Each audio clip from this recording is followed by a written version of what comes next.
ایک جلیل القدر تابعی اور عرب سردار احنف بن قیس ایک دن بیٹھے ہوئے تھے کہ کسی نے قرآن پاک کی یہ آیت مبارک پڑھی: ہم نے تمہاری طرف ایک ایسی کتاب نازل کی جس میں تمہارا تذکرہ ہے، کیا تم نہیں سمجھتے ہو؟ وہ چونک پڑے اور کہا کہ ذرا قرآن مجید تو لاؤ، اس میں اپنا تذکرہ تلاش کروں اور دیکھوں کہ میں کن لوگوں کے ساتھ ہوں اور کن سے مجھے مشابہت ہے۔ انہوں نے قرآن مجید کھولا، کچھ لوگوں کے پاس سے ان کا گزر ہوا جن کی تعریف یہ کی گئی تھی: رات کے تھوڑے حصے میں سوتے تھے اور اوقات سحر میں بخشش مانگا کرتے تھے، اور ان کے مال میں مانگنے والے اور نہ مانگنے والے دونوں کا حق ہوتا تھا۔ کچھ اور لوگ نظر آئے جن کا حال یہ تھا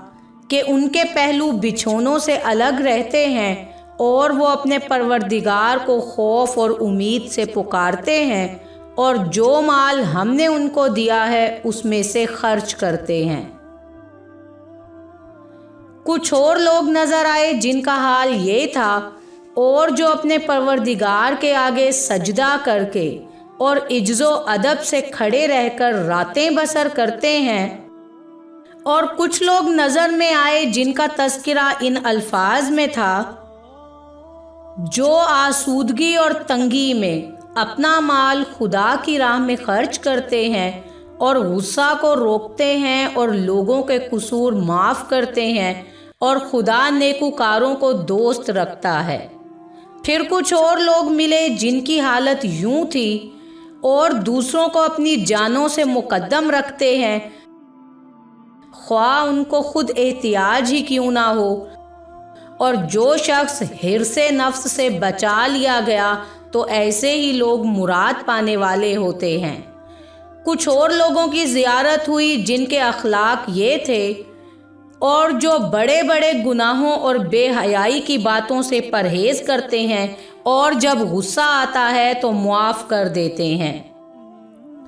اور کچھ کا ذکر یوں تھا: اور جو اپنے پروردگار کا فرمان قبول کرتے ہیں اور نماز پڑھتے ہیں اور اپنے کام آپس کے مشورے سے کرتے ہیں، اور جو مال ہم نے ان کو عطا فرمایا ہے اس میں سے خرچ کرتے ہیں۔ وہ یہاں پہنچ کر ٹھٹک کر رہ گئے اور کہا: اے اللہ، میں اپنے حال سے واقف ہوں، میں تو ان لوگوں میں کہیں بھی نظر نہیں آتا۔ پھر انہوں نے ایک دوسرا راستہ لیا۔ اب ان کو کچھ اور لوگ نظر آئے جن کا حال یہ تھا،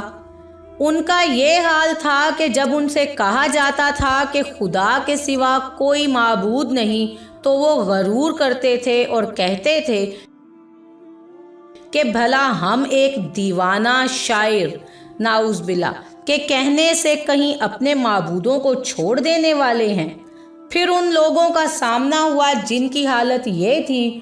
اور جب تنہا خدا کا ذکر کیا جاتا ہے تو جو لوگ آخرت پر ایمان نہیں رکھتے ان کے دل منقبض ہو جاتے ہیں، اور جب اس کے سوا اوروں کا ذکر کیا جاتا ہے تو ان کے چہرے کھل اٹھتے ہیں۔ کچھ اور لوگوں کے پاس سے گزر ہوا جن سے جب پوچھا گیا کہ تم دوزخ میں کیوں پڑے ہو تو وہ جواب دیں گے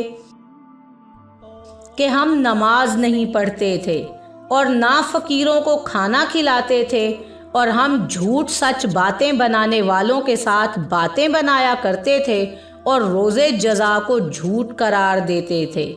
یہاں تک کہ ہمیں اس یقینی چیز سے سابقہ پیش آ گیا۔ یہاں پہنچ کر بھی وہ تھوڑی دیر کے لیے دم بخود کھڑے رہے، پھر کانوں پر ہاتھ رکھ کر کہا: اے اللہ، ان لوگوں سے تیری پناہ، میں ان لوگوں سے بری ہوں۔ اب وہ قرآن مجید کے اوراق کو الٹ رہے تھے اور اپنا تذکرہ تلاش کر رہے تھے، یہاں تک کہ اس آیت پر جا کر ٹھہرے: اور کچھ اور لوگ ہیں جن کو اپنے گناہوں کا صاف اقرار ہے، انہوں نے اچھے اور برے عملوں کو ملا جلا دیا تھا قریب ہے کہ ان پر مہربانی سے توجہ فرمائے، بے شک خدا بخشنے والا مہربان ہے۔ اس موقع پر ان کی زبان سے بے ساختہ نکلا، ہاں ہاں یہ بے شک میرا حال ہے۔ تو ہم کن لوگوں میں سے ہیں؟ سوچئے گا۔